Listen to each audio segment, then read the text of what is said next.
এই মুহূর্তে দাঁড়িয়ে আছি আগারগাঁও তালতলা। তো এইখানে ভালো কাজের হোটেলে আসলাম আমরা। দেখুন আজকে প্রায় 200 না 400 লোকের আয়োজন ছিল। এখানে অনেক মানুষ নিয়ম শৃঙ্খলা বজায় রেখে হাতে প্লেট নিয়ে খাবার খাচ্ছে।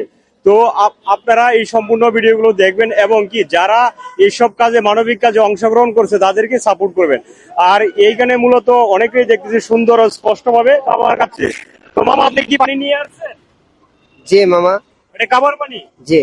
তো এখানে তো শুধু খাবার দেয়, পানি পান না? পানিও পাই, খাবারও পাই, কিন্তু পানির সংকট দেখে একটু পানি নিয়ে আসা লাগে।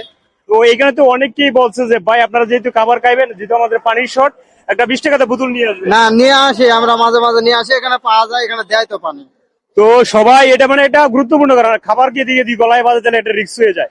যে পরিবেশটা আছে এই পরিবেশটা সবার কাছে অনুরোধ রইব, সবাই এই পরিবেশটা বজায় রাখবেন, যেহেতু এটা ভালো কাজের উদ্যোগ।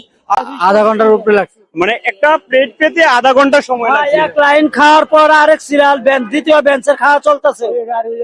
প্রথম বেঞ্চে প্রায় 70-80 জন লোক খাওয়া হয়েছে, দ্বিতীয় বেঞ্চে প্রায় 70-80 জন লোক খাওয়া। তো এখানে একটা কথাই আপনারা একটা জিনিস লক্ষ্য রাখবেন, একটা প্লেট পেতে যদি 30 মিনিট সময় লাগে, আপনার এই খাবারটা পাওয়ার পর 3টা মিনিট লাগে খাবার খাইতে, সর্বোচ্চ 5 মিনিট। আপনারা সেই খাবারটা নিয়ে অনেকে দেখছি মানে একটু শৃঙ্খলা দৌড়াদৌড়ি করেন, যেহেতু এটা রোডের পাশে। আপনারা নিয়মটা শৃঙ্খলাটা বজায় রাখবেন, কারণ এটা রিস্ক হয়ে যায়, অনেক সময় রিস্ক হয়ে যায়।